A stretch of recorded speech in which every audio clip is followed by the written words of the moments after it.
ननकाना साहिब में थाना फैजाबाद पुलिस की बड़ी कार्रवाई, खतरनाक डकैत और मवेशी चोर गैंग को सरगना समेत गिरफ्तार कर लिया। पुलिस ने मुलजिमान से लाखों रुपए मालियत के 7 मवेशी, 2 मोटरसाइकिलें, 4.5 लाख रुपए नकदी और असला बरामद किया है।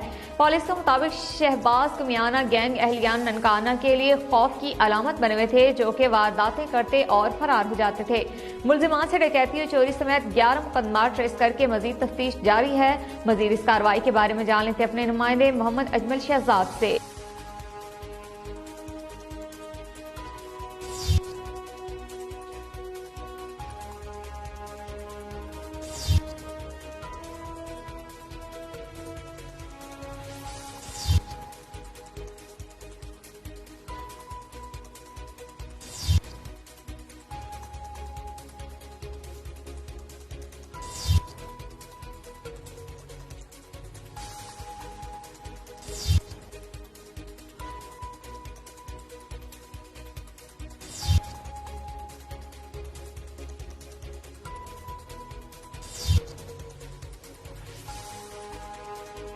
बहुत शुक्रिया अजमल शहजाद, आप हमें तफसीलात देते हैं। अभी आपको